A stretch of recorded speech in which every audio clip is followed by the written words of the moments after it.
Hi, everybody. It's great to be here. It's been months in the works, so I'm really happy to be here.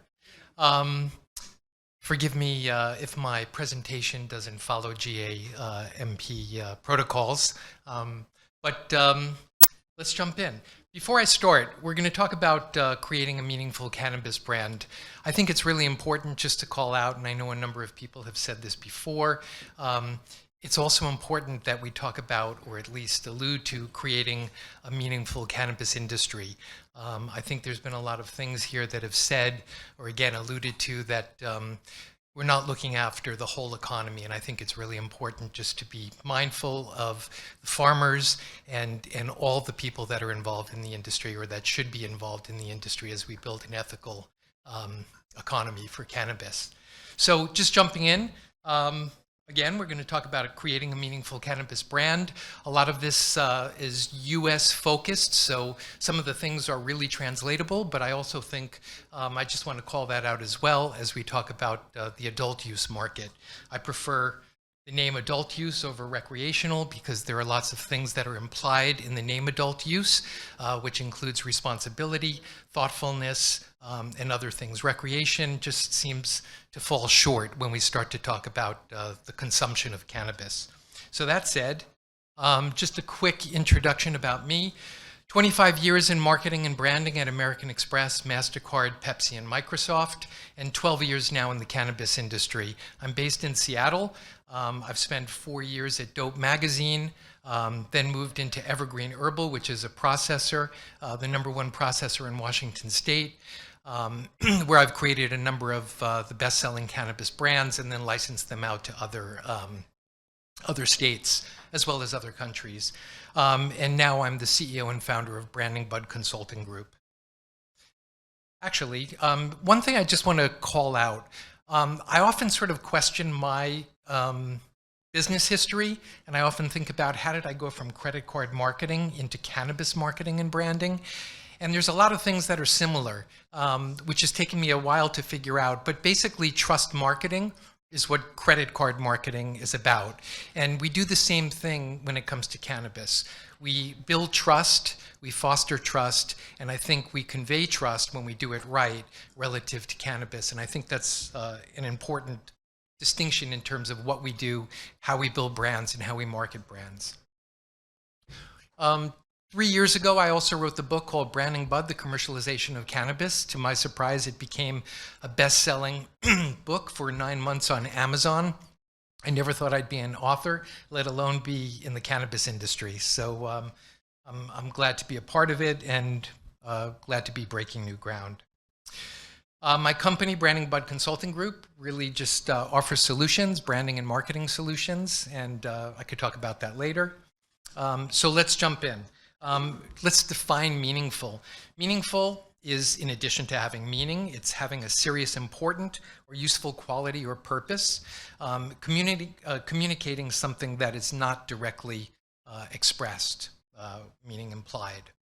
What's a brand? A brand is really a promise, and it's the ability to deliver on that promise consistently.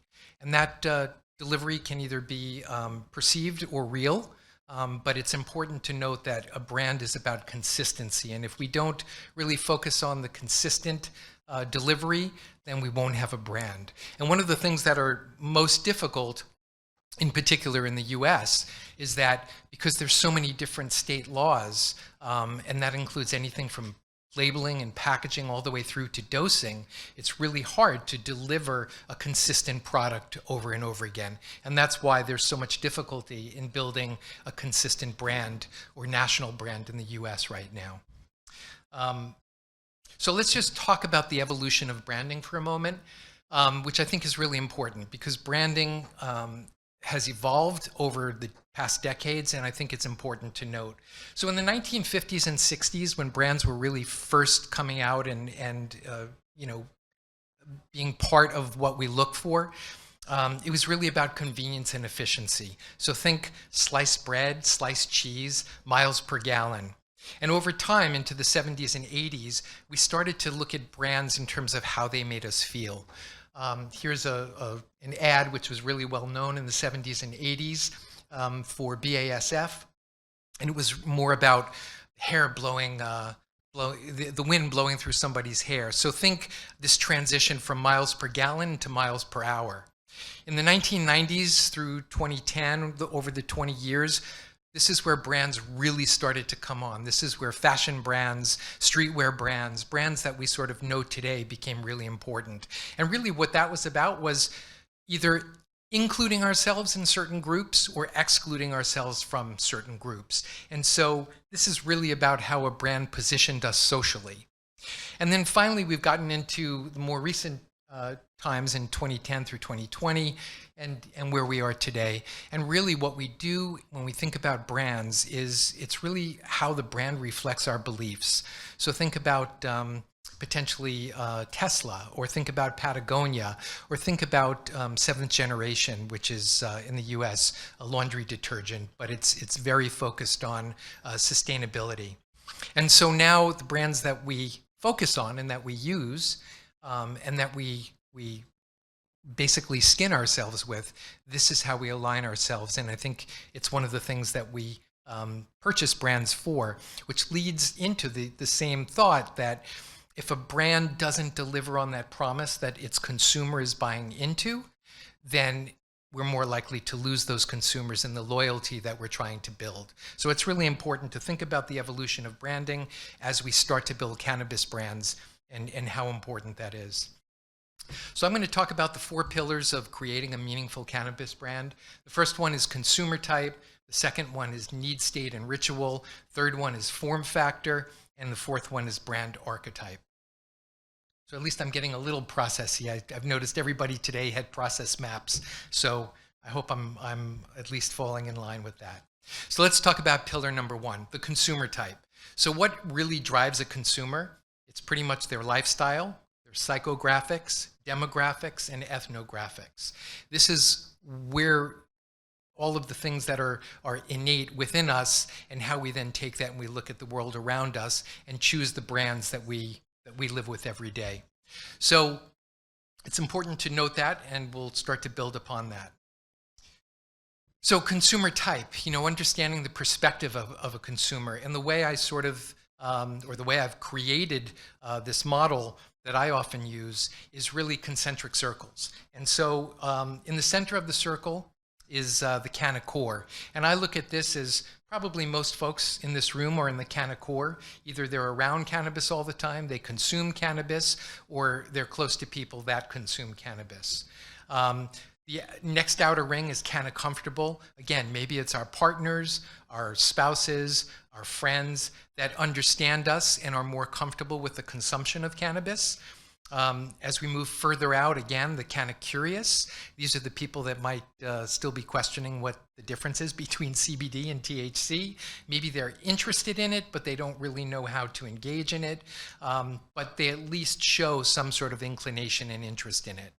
There's the canna confused. Those are the folks that are kind of lost and don't really have a feeling for it, either positively or negatively.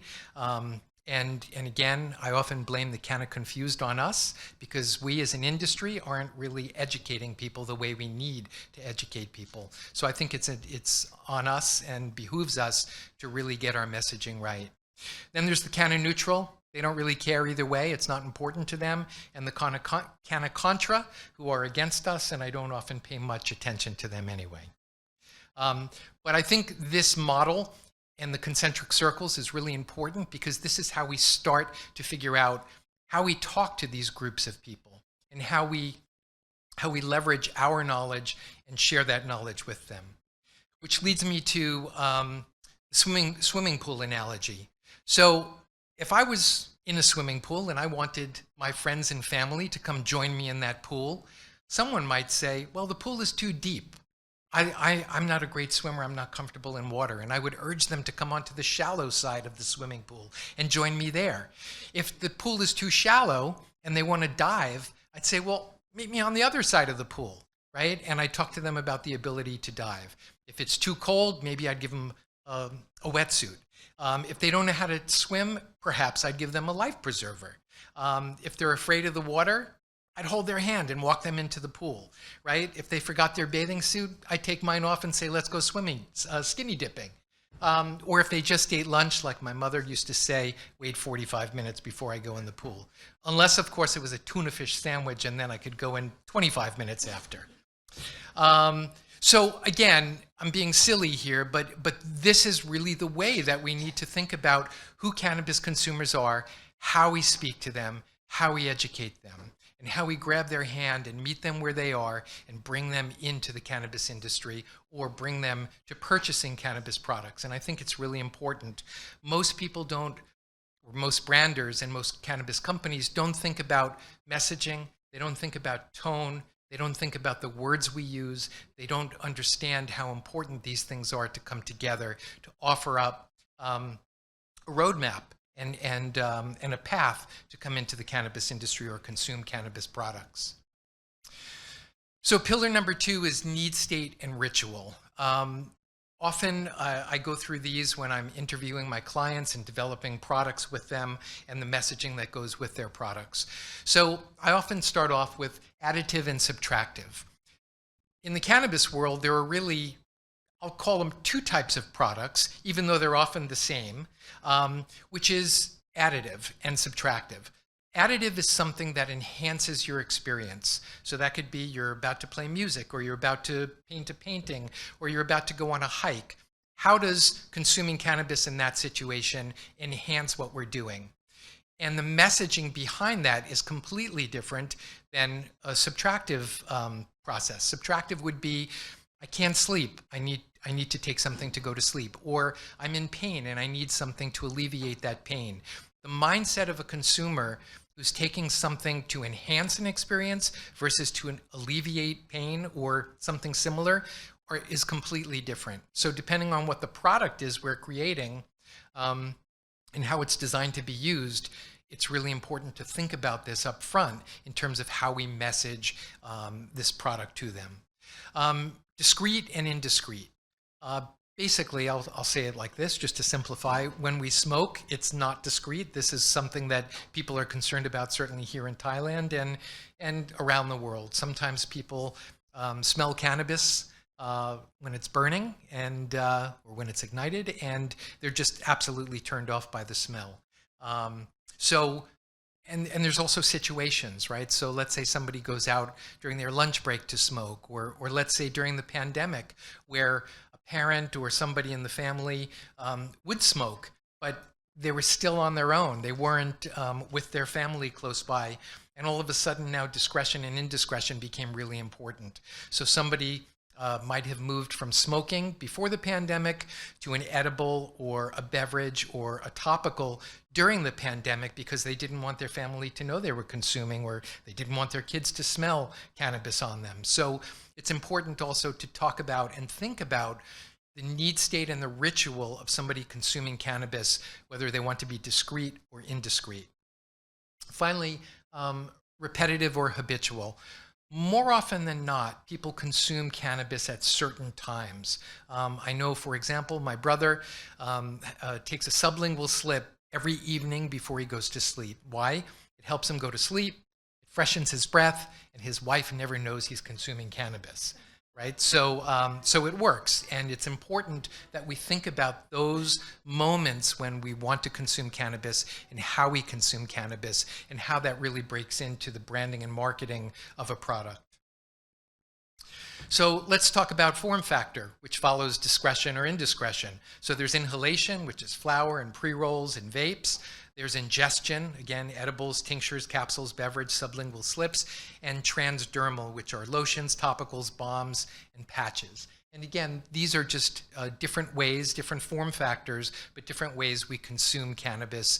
And again, really important to take into consideration in the whole scheme of things about what we're doing, how we're educating, and how we're bringing cannabis products to consumers. This also leads into, which I won't get into here, but this also leads into dosing, because dosing has everything to do with the means of uptake, bioavailability, etc. So it's really important for us to think about this as we start to build our form factors out. So now we're going to talk about the fourth pillar, which are brand archetypes. And for those of you that don't know what a brand archetype is, it's essentially a marketing shortcut. One example might be, the trend for craft paper and soy ink to be used on sustainable products. So the idea that you can look at something immediately and get a sense of what type of product it is and who it appeals to, this is really important. And it's a shortcut for marketers and branders to basically send a message to people and have that message understood sooner than later. So I always talk about 14 cannabis brand archetypes. Are there only 14 cannabis brand archetypes? More or less. Will it change over time? It absolutely should. As trends in the market take place, as things change in our environment, so too do brand archetypes. One example would be during the pandemic.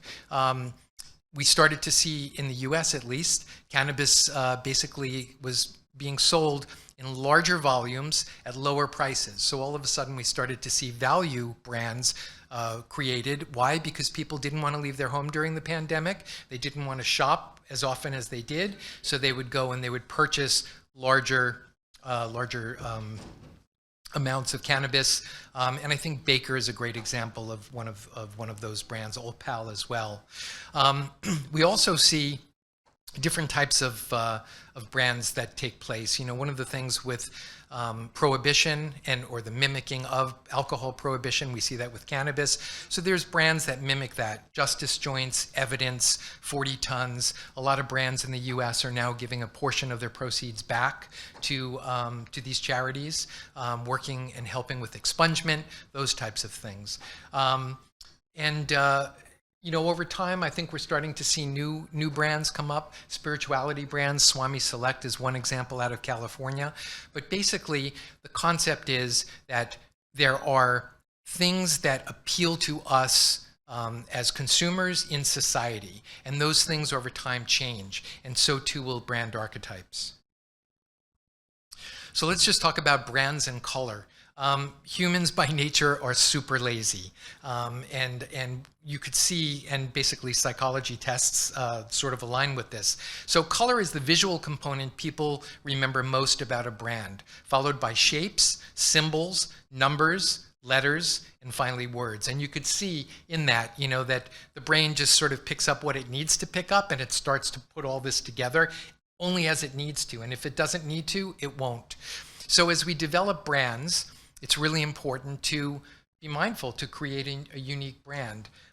One of the things that drives me crazy personally is that in the US, and I see it here in Thailand and other parts of the world as well, we typically use a leaf and we typically use green, and that's our cannabis branding. And so we need to start to think as brand owners, how do we differentiate our products? And what are we telling our consumers as they come in and start to look at our products on the shelf, and how do they compare different brands across that shelf?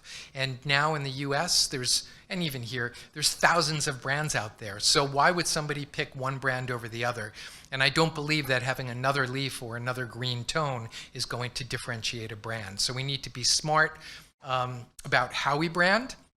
We also need to be smart about the labeling and the packaging rules and regulations. In some states in the US, there are color palette restrictions. Anything that appeals to children, we have to be mindful of. So it's really important to be creative in terms of the colors, the fonts, the brands, the shapes, the symbols that we use.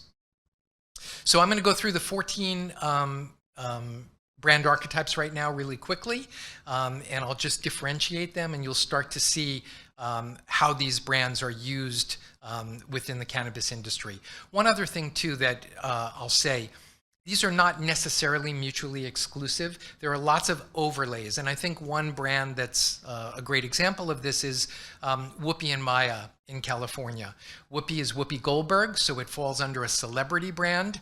All of their products are based toward women, so it's a gender brand, and they also give a portion of their proceeds to charity. So it's also a cause and charity brand. And I think you'll start to see the layering that could take place and how different brands can start to create really interesting opportunities for themselves and for their consumers. So counterculture. One could say, by nature, all cannabis brands are counterculture brands, but assuming that there's one more counterculture brand than or category than others, there's a number of brands that are out there that are all about counterculture. They sort of flaunt their bright colors in your face. They often use graffiti or street art to kind of show their counterculture component. And so this is something that a number of brands are doing in the US. This brand in particular is called Elevated. Obviously a take on elevated, probably the most overused word in the cannabis industry. But this is something that's almost iconic in terms of a counterculture brand. And there's so many of them in particular in the US. Nostalgic brands. We see that, and there's so many psychological studies on this, that basically the older we get, the more often we hearken back to a particular time in our life, which is typically 17 to 21 years of age. I don't know if anybody else falls into this, but I'm still listening to the same music that I listened to when I was 17 years old. It's something I always return back to. And I think this is particularly important in the cannabis space because lots of people who used to consume and stopped consuming, as they get older and now that legalization has taken place, they're returning to consuming again. So there are lots of brands like Vacation, like Dadgrass, and a whole bunch of other brands that sort of fall into this category where people are kind of remembering their heyday and coming back to cannabis with it. Novelty brands. This in particular is a brand called Impeachments. They're peach mints, literally. This product was brought to market by Evergreen Herbal when Trump was in office. Not only once but twice they brought the brand back out. And again, a novelty brand typically has a short life. It's funny, it's quirky. It might not be a long-lasting brand, but it's certainly got a lot of looks on the shelf. And a lot of people purchased it even as a collector's item. Foodie. Foodie brands are pretty well known from farm to table. There's no reason why this shouldn't sort of roll into the cannabis space as well. Kiva is a company in California. They're all about processes, they're all about ingredients, and so this is sort of a quintessential iconic brand relative to Foodie. And those folks that are interested in what they consume and how their products are made, this is a perfect example of how that trend translated over into the cannabis industry. Regional brands, with many laws taking place now about appellation, it's really important. And also the truth is that there are lots of cultivars that have a history, of coming from a particular place. So Maui Wowie, Durban Poison, Acapulco Gold, Humboldt OG, these are the cultivars that sort of resonate and bring people back to a specific place. And much like champagne or cognac, coming from a specific region in France, this is the same sort of thing. And now in California, there are rules. If a product comes from somewhere, it's called out typically. But again, it's also prevented from calling something from a region when it's not grown in that region. Wellness brands, just like anything else, wellness is really important to us. We focus on wellness in many of the brands we get. So there's no reason why health and wellness wouldn't sort of fall into, cannabis as well. This is a brand called Apothecana. Apothecana was one of the original brands in terms of topicals. And with a focus on wellness. One thing, now that I'm almost halfway through these archetypes, I think it's really important to note, and the way that I look at cannabis brands are really they're consumer product goods, and the way we bring them to market and the way we message and talk about them with varying points of messaging being more important or less important, that's exactly how the products that we purchase every day are marketed to us. And we as consumers, that's what we know, that's what we've learned, that's what we've been trained to do. So there's no reason why we shouldn't use the skills that we've already built as consumers relative to cannabis and cannabis products. Celebrity brands. There are now more than 70 celebrity brands in the United States. And that's anything from Marley Natural, Willie's Reserve, Leafs by Snoop, Mike Tyson, Whoopi and Maya, Cheech and Chong, all the way to Justin Bieber. Initially, I was not a fan of celebrity brands. Why? Because basically celebrity brands are licensed out. The celebrities have really nothing to do for the most part with the brands. They're really just cashing in. So initially I was turned off by celebrity brands, but the more and more I started to speak to various people about it, I started to realize that they were normalizing the plant for us. When Justin Bieber came out with Peaches, all of a sudden there were people that really weren't into cannabis, but they were into Justin Bieber, so why not? So I think it's important. It's not a brand necessarily. Kind of celebrity brands are not brands I would purchase, but I still think they're normalizing the plant and they're bringing acceptance, general acceptance, which is important. Prohibition brands. This is a brand called Legal. It's an infused beverage. There's lots of parallels between alcohol prohibition and cannabis prohibition. So Legal, Proof, Lowell Herb Company, Zoots, among others, are brands that are also sort of riding that wave. Art and Design. This is a brand out of Washington called Saints. What they've been able to do is basically leverage artists, and that includes street artists all the way through to tattoo artists, to create these limited edition boxes which are now collectibles. They've also have boxes, when you line them up, that they're almost like puzzles and create bigger pictures.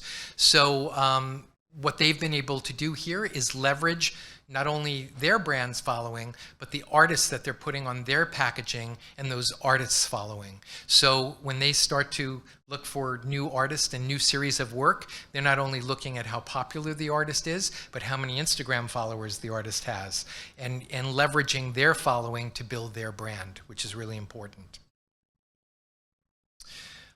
Gender focused. So this is a brand called Cosmic View.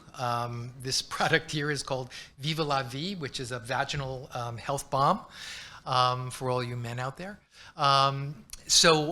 These brands really talk to sexuality, gender, or even political perspectives. And I think it's important, again, just sort of understanding that we can address certain consumer segments in special ways that are meaningful to them. And if we do that the right way, they'll become loyal consumers. Value brands, as I mentioned earlier, value brands really became, they've been around for forever. Typically, they tend to be shake and not buds, so it's a cannabis company that is leveraging all of their product as opposed to just the high-quality buds. But we saw this happen more and more during the pandemic, where people were buying more for less. Again, Baker's, Old Pal, and a number of other brands sort of fall into that. Cultivator brands. This brand is Sherbinski. Sherbinski is Mario. Mario was one of the first cultivators that was tied into cookies early on. And there's many other brands that sort of focus on the cultivator as opposed to the brand itself. Luxury brands. This brand is called Lyra. It's a Cannagar. These Cannagars not only come rolled as you see it there, but they're also gold-plated and platinum-plated, and selling in Seattle, Washington for up to $10,000 a Cannagar. It's just interesting to see this, which amazes me. So a platinum-covered Cannagar, which is sold for $10,000, you start to think about who's consuming that. Is a real cannabis connoisseur consuming something that's covered in gold or platinum and inhaling it? No. But who they are the ballers that want to fly in their private plane into the Boeing airstrip and then go to Las Vegas and show everybody that they're smoking a $10,000 Cannagar. So again, we're appealing to different people for different reasons.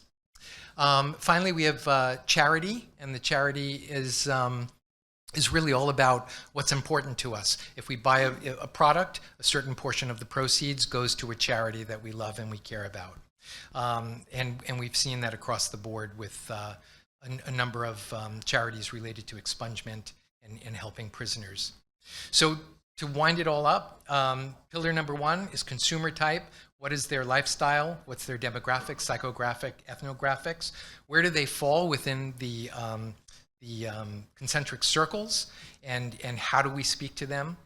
Their need state, additive, subtractive, indiscrete, discrete, their rituals and their need states. The form factors that are driven by their need states and their rituals. And finally, the brand archetypes, and how do those things sort of play into what they're looking for and what's meaningful to them. So what's most important is this is nonlinear. It's always evolving. It's always changing, and that's both from the consumer's perspective as well as what's happening in the world that we live in. So with that, please feel free to reach out to me and contact me. Here's where you could reach me. Thank you, everyone. Thank you so much, David Paleschuck.